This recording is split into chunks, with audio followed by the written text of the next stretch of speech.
Kalau dari kebijakan kami sudah mengingatkan berkali-kali sejak tahun 2019 ketika pemerintah memaksakan revisi Undang-Undang KPK yang dikebut ya. Itu yang kemudian sebetulnya menandai munculnya kalau teman-teman hukum itu autokratik legalisme, membuat undang-undang dengan cepat tanpa partisipasi publik, tanpa mendengarkan pendapat yang berbeda, bahkan KPK yang direvisi nggak mendapatkan berkasnya, dan itu ternyata malah diteruskan hingga sekarang ini. Dan kemudian dampaknya ya persepsi global ini buruk tentang Indonesia. Dan ini terkonfirmasi dari indeks persepsi korupsi.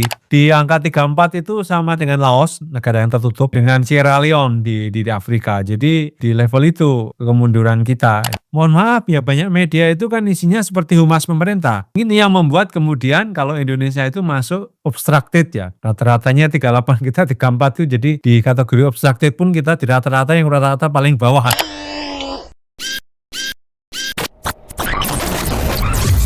Halo sahabat integritas, jumpa lagi di kanal 1 Visi Utama Program Buka Kartu. Rapot Pemberantasan Korupsi Indonesia 2025 jeblok. Nah, ini kata Transparansi Internasional melalui laporan Corruption Perception Index atau kita sering kenal dengan sebutan Indeks Persepsi Korupsi atau IPK. Jebloknya di mana? Dari angka atau skor 37 tahun lalu sekarang jadi cuma 34 gitu ya. Jadi anjloknya parah sekali. Nah, untuk membahas kenapa ini jadi anjlok, apa saja faktor-faktornya, kita akan membahas langsung dengan Bung Danang Widoyoko PhD sebagai Sekjen dari Transparansi Internasional Indonesia. Mas Danang, ini kan baru saja rilis IPK hari ini. Skornya tadi sudah disebut 34. Jadi kalau kita ukur dari sejak Jokowi berkuasa pertama kali dengan skor 34, kita 11 tahun kemudian skornya 34.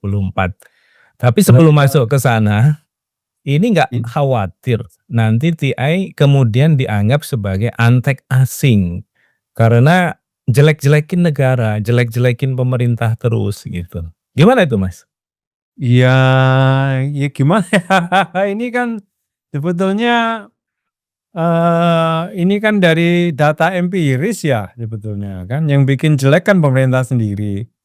Kan sudah dibilang berkali-kali kan dulu itu jangan revisi Undang-Undang KPK gitu kan. Kalau merevisi juga diajak ngomong, diajak bicara, itu kan sampai kemudian reformasi di korupsi, demo besar-besaran kan ada yang meninggal, tetap bersikukuh ya udah. Akhirnya tahun 2020, 2019 kan tinggi itu 40, setelah itu setahun kemudian jeblok langsung ke 37 gitu kan. Terus berikutnya Undang-Undang Cipta Kerja, lalu kemudian berbagai tes wawasan kebangsaan yang mengusir staf terbaik KPK. Kan udah dibilang berkali-kali ya waktu itu. Ini berdampak pada persepsi publik bukan hanya Indonesia, domestik tapi global gitu ya kan.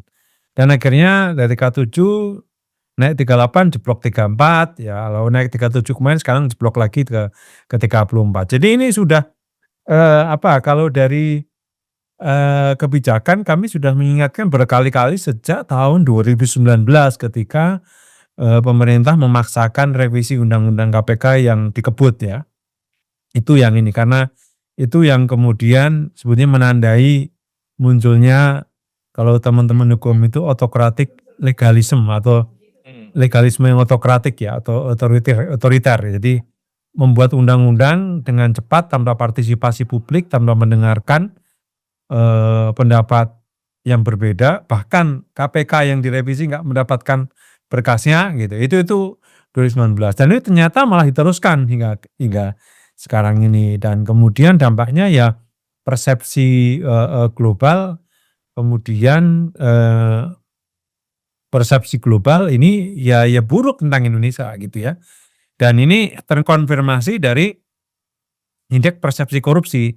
Jadi indeks persepsi korupsi itu kalau mau kami disalah-salahkan ini ya gimana mau ngubah datanya? Orang kami menggunakan 9 data berbeda gitu kan.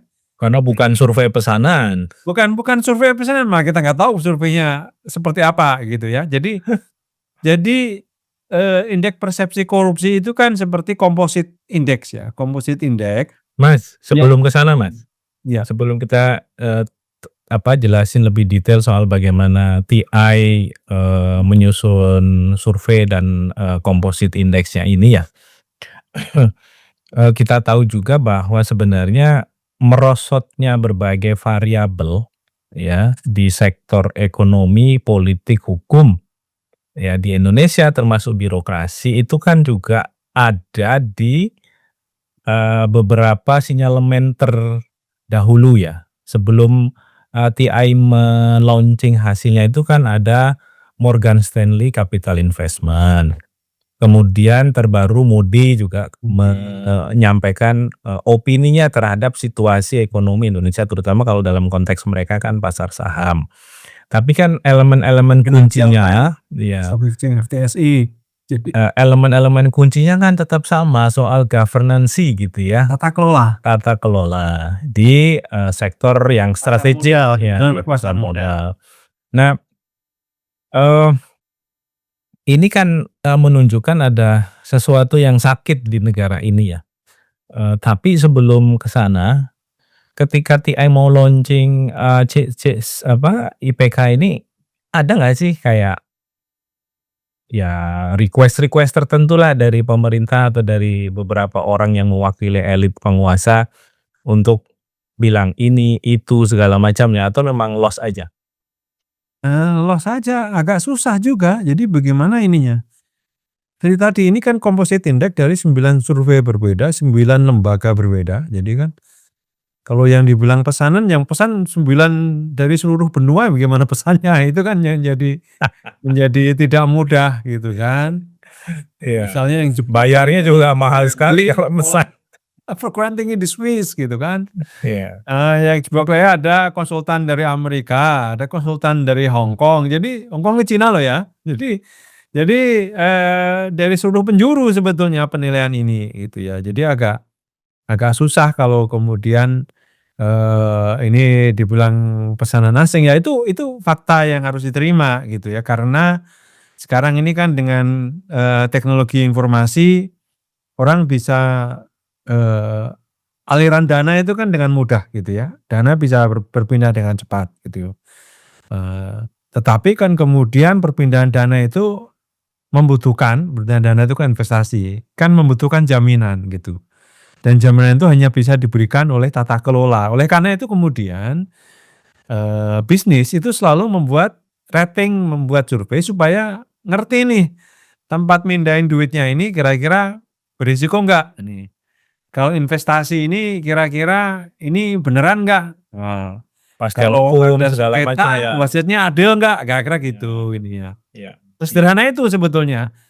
mmm, Sehingga kemudian muncul banyak lembaga rating, lembaga survei yang beroperasi global dan bukan hanya di Amerika, ini juga ada dari Hong Kong, ada dari Eropa, ada juga dari negara-negara Skandinavia juga. Jadi itu yang sangat sangat luas ini ya. iya. Jadi Dan ini konsekuensi dari Indonesia yang menyatakan diri sebagai warga global ya, iya, kecuali itu sistemnya konsekuensi tertutup. otomatis.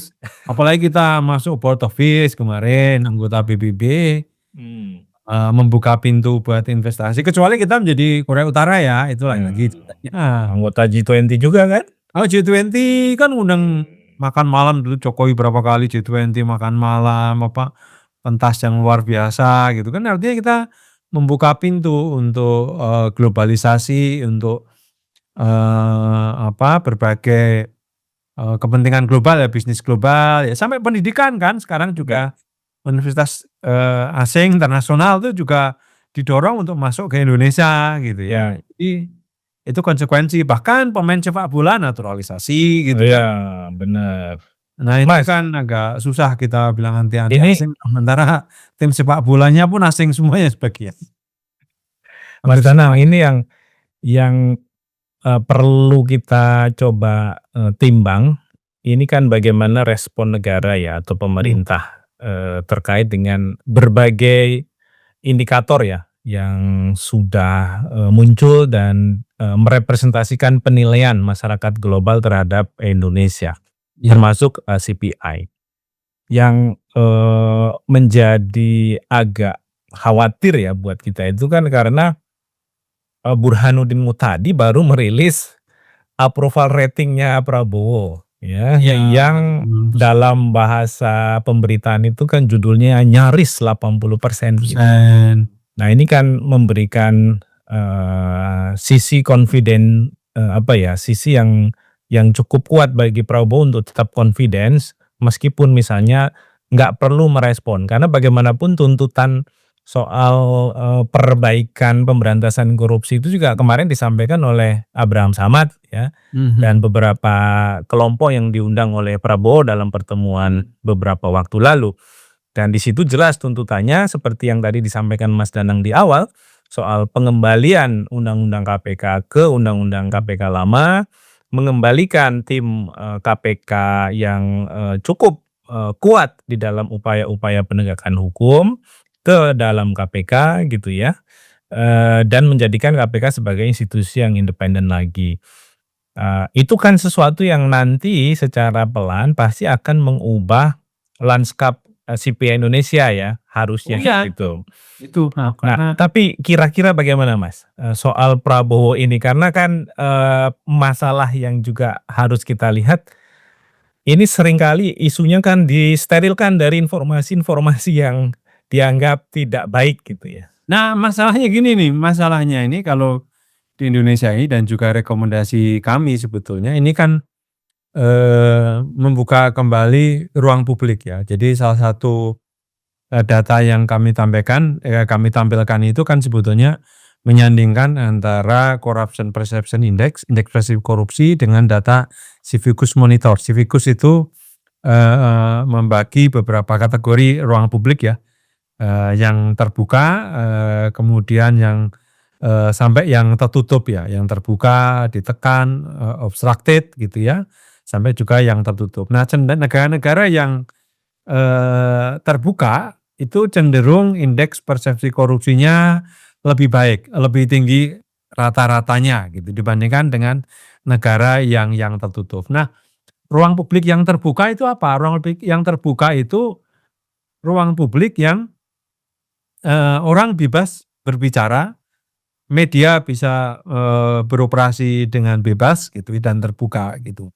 Nah, persoalannya kan bukan hanya seperti diberitakan seperti ditulis di majalah Tempo dan berbagai informasi yang lain kan Pak Prabowo itu presiden hanya mendapatkan informasi yang baik-baik saja gitu ya.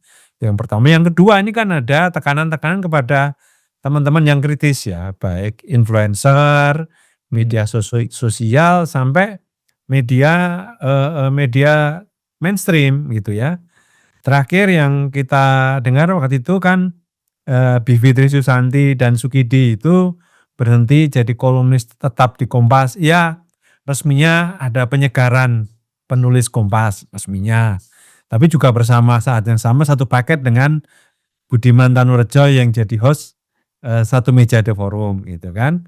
Satu paket itu gitu kan. Ini tidak akan pernah diakui, tapi kan informasi berbagai informasi nyatakan ya ada tekanan kepada Nuansanya terlihat gitu ya. iya, iya, iya. Ada tekanan-tekanan atau ada sesuatu gitu yang membuat kemudian secara serentak orang-orang yang cukup kritis yang ada di Kompas itu, baik di Kompas TV atau Kompas Cetak itu dihentikan gitu serentak. Lalu kemudian media-media lain juga mengalami yang sama, apalagi yang mengalami tekanan finansial gitu ya, sehingga kemudian ruang publiknya menjadi, kosong nih isinya kan kalau mohon maaf ya banyak media itu kan isinya seperti humas pemerintah gitu kan. Ya. Kalau dulu pada masa Orde Baru itu, humas pemerintah itu namanya Departemen Penerangan ya. Kalau sekarang kan berapa media-media konvensional, media online tuh isinya ini agak kabur apakah ini berita ataukah ini Iklan. advertorial gitu ya. Oh. Ini yang membuat kemudian kalau Indonesia itu masuk, kalau di Civicus itu, masuk kategori yang obstructed ya.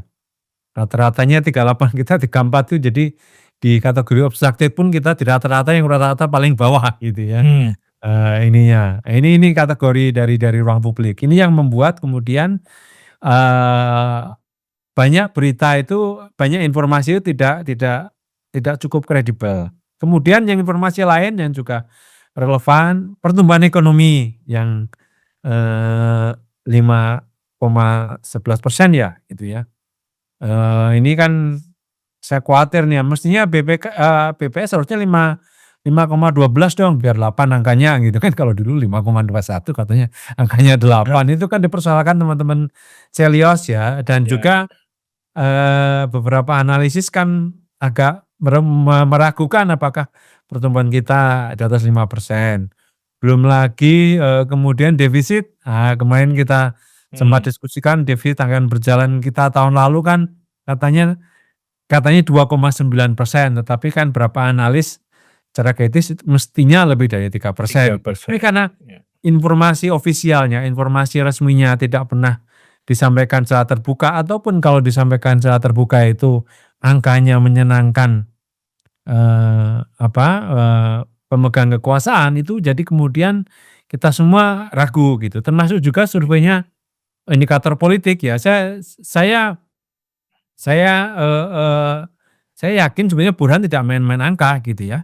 Tetapi kemudian yang kurang dari penjelasan adalah mengapa itu surveinya meningkat kepuasan di tengah ekonomi yang sebetulnya agak kurang, karena apakah ada bansos baru yang kita nggak tahu, karena bansos kan mestinya selesai di bulan-bulan Desember kemarin, ini belum ada skema bansos baru, malah PBI penerima bantuan iuran dihentikan, ini kan Ya, hanya kurang ya. Nah ini yang kemudian mungkin konteksnya karena ada ngomong anomali soal lain, MBG, nah, itu Mas. yang belum ada penjelasan yang cukup lengkap dari indikator politik ya. Mungkin perlu diundang khusus untuk menjelaskan mengapa angkanya seperti itu. Siap, Mas. Balik ke skor CPI. CPI Ya. kita tadi sudah disebut 34. Ya. Peringkat dunianya juga ikut turun. Oh turun otomatis. Jadi indeks persepsi korupsi itu kan tidak hanya dilihat skornya, tetapi juga dilihat peringkatnya gitu ya.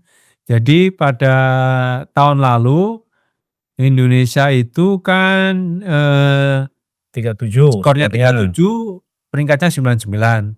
Tahun 2024.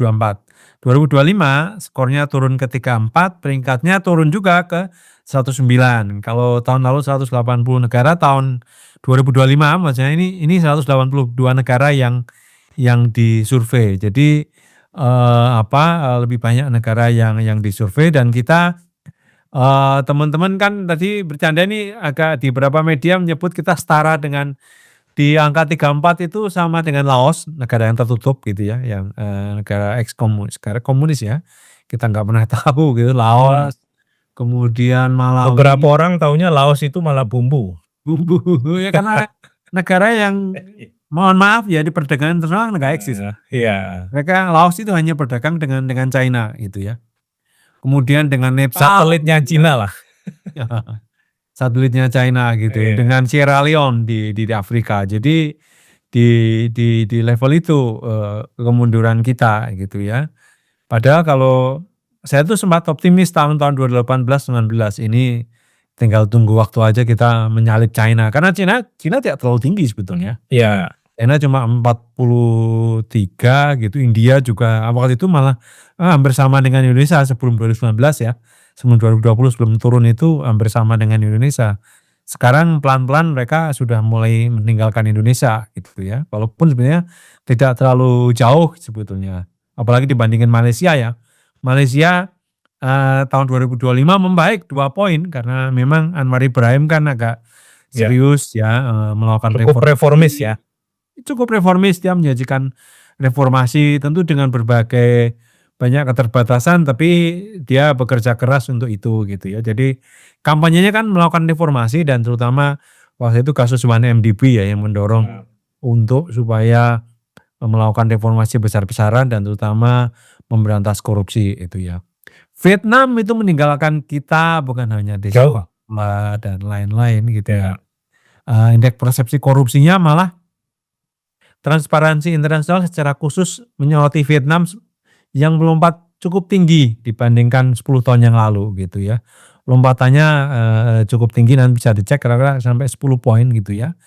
Jadi Agak anomali karena tidak demokrasi tapi lompatannya tinggi ya. Enggak, karena sebetulnya begini, ini agak agak-agak berbeda gitu ya, ininya, eee eee, di laporan kami ini kan mengkaitkannya dengan demokrasi gitu. Ya. Memang di Vietnam atau Singapura malah memang tidak ada demokrasi. Mengapa di negara yang tidak demokratis itu persepsi korupsinya membaik? Bukankah teorinya kalau ada demokrasi kemudian ada tekanan untuk para pemimpin untuk membersihkan korupsi gitu. Nah, tekanannya berbeda antara negara demokrasi dengan negara seperti Singapura atau katakanlah Vietnam. Jadi betul Singapura itu negara yang otoriter, tetapi mereka ada sistem akuntabilitasnya. Mereka akuntabel kepada market. Jadi mereka tidak akuntabel kepada warga negara, sehingga kemudian di negara otoriter, tetapi pada pasar mereka akuntabel. Mereka tidak main-main dengan market, sehingga kemudian informasi, transparansi, akuntabilitas, atau kepastian hukum itu dikedepankan untuk pasar gitu. Ya. Sama juga dengan Vietnam, mengapa Vietnam negara komunis kok mulai membaik nih ininya. Lagi-lagi dia tidak akuntabel kepada warga negaranya. Dia negara komunis otoriter.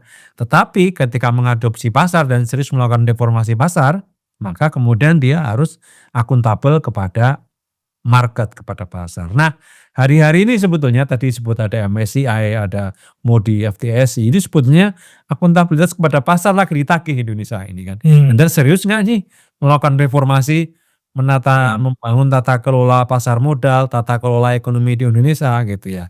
Itu kira-kira. Jadi akuntabilitasnya kalau Indonesia negara demokrasi, akuntabilitas ditagih dua memang, pasar ya, warga negara juga gitu menagih akuntabilitas. Celakanya dua-duanya nggak akuntabel kayaknya ini. Nah, itu kemudian problem di kita akuntabilitasnya dipertanyakan gitu ya.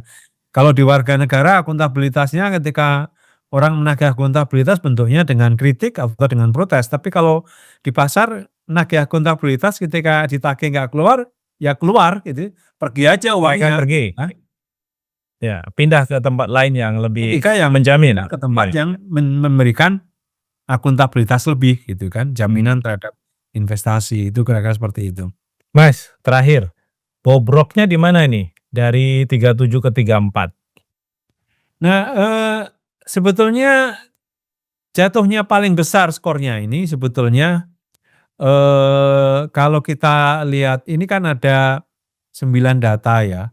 Tahun lalu ada banyak kritik ya mengapa Indonesia naik ya dari 34 ke 37 karena waktu itu ada data yang sebelumnya absen, World Economic Forum Executive Opinion Survey itu yang Pak Prabowo pidato di Davos itu World Economic.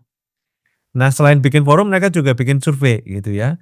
Data itu berapa tahun hilang lalu kemudian tahun lalu muncul dan skornya tinggi lalu mengerek Indonesia ke skor 37. Tahun ini World Economic Forum juga meningkat skornya.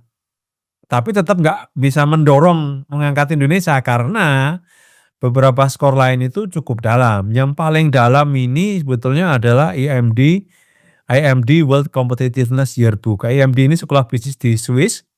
Ini skornya tuh anjloknya hampir 20 poin, 19 poin. Wow, 19 poin anjloknya. drastis ya. Ya, kemudian ada Bertelsmann Foundation Transformation Index 1 poin, yang gede juga yang agak gede turunnya anjloknya itu PRC, Political Economy Risk Consultancy yang di Hong Kong 4 poin. Itu yang lainnya ekonomis itu cuma 1 poin. Kalau PRC itu sebenarnya lebih banyak menyoroti political corruption ya sebenarnya ya. Iya, dia membandingkan pusat-pusat bisnis di Asia ya, PRC itu. Tetapi ya itu 19 poin dari IMD lalu kemudian PRC dan itu yang membuat menurunkan skor Indonesia sangat dalam. Dan kalau melihat PRC dan IMD ini kan sebetulnya mereka menghitung risiko berbisnis.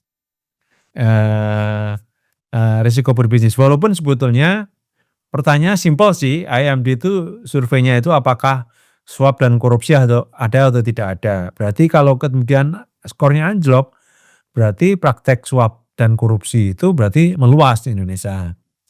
Kalau kemudian Bertelsmann Foundation Transformation Index ini turun 4 poin ini ditanya, turun, saya lupa tadi turun, ini juga soal pencegahan korupsi. Kalau PRC, apakah korupsi menjadi masalah di negara yang disurvei gitu, PRC turunnya 4 poin cukup banyak berarti korupsi mulai menjadi masalah. Tahun lalu ya, Mmm, tahun lalu mulai menjadi masalah. Saya nggak tahu tahun ini gitu ya. Tahun ini kalau nggak ada kita perbaikan, tunggu. ini karena MSCI sama Mmm, MSCI Moody itu belum kecatat, ini iya, kan untuk tahun depan yang dirilis. Jadi, betul.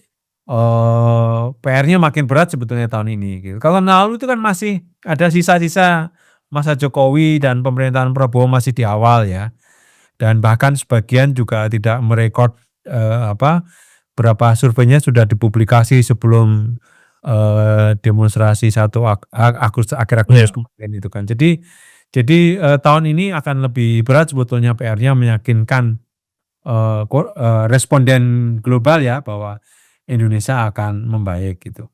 Mas, terakhir, rekomendasinya apa TI ke Prabowo? Pemerintah sebetulnya ada 3 rekomendasi penting. Pertama, independensi peradilan, ini penting ini, independensi peradilan. Kami menyoroti karena kalau peradilan ini tidak independen, ini membuat penegakan hukum tidak akan efektif. Ini yang kemudian jadi persoalan. Tidak Dan dipercaya justru lah ya ya. tahun lalu ini kan jor-joran nih Jaksa Agung mamerin uang bertumpuk-tumpuk gitu ya. Iya, APK triliunan. ikutan pamer duit gitu ya, padahal Iya. kemungkinan ya pinjam dari bank itu karena mana ada hari ini sebabnya segede itu gitu ya.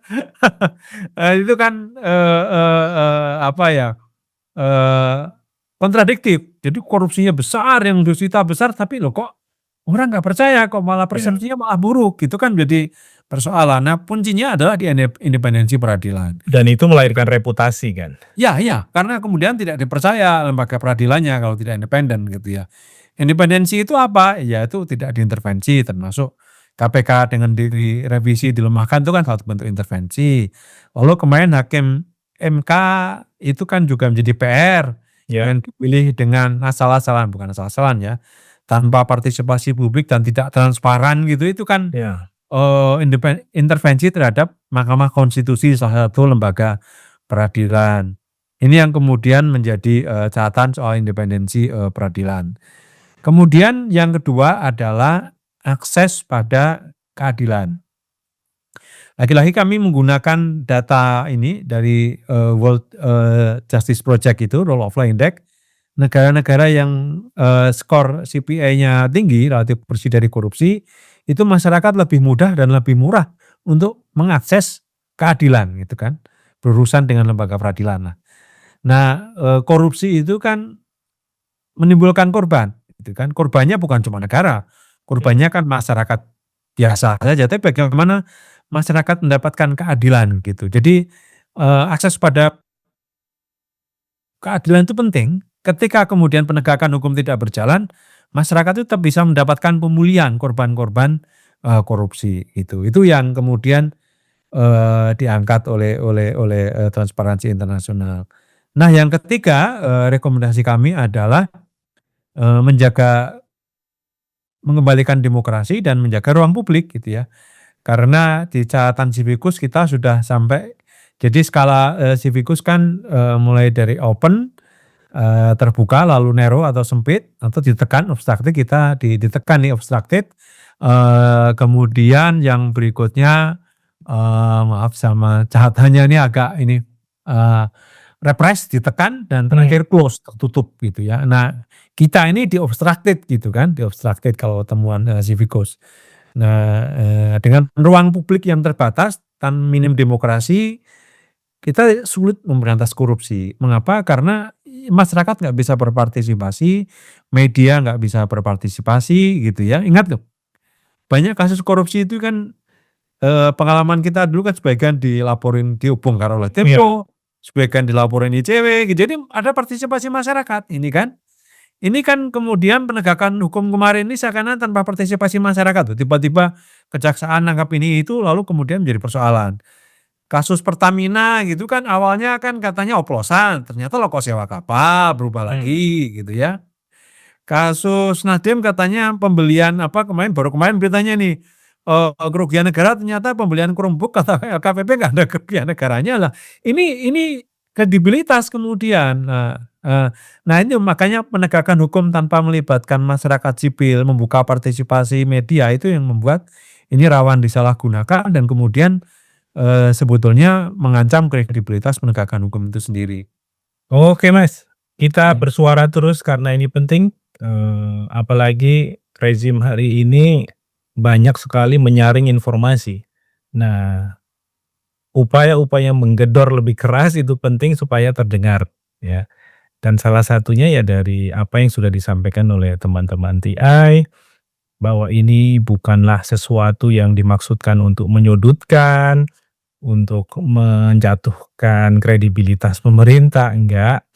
Karena kalau pemerintahnya sadar data, sadar sains, tentu saja akan lebih mudah bagi kita untuk memperbaiki diri.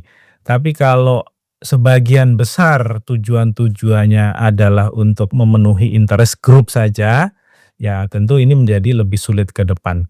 Apalagi mimpi pertumbuhan ekonomi 8%. Demikian sahabat integritas diskusi kita dengan Mas Danang Widoyoko PhD, Sekjen dari Transparansi Internasional Indonesia. Semoga bermanfaat. Kita ketemu lagi di lain waktu. Sampai jumpa.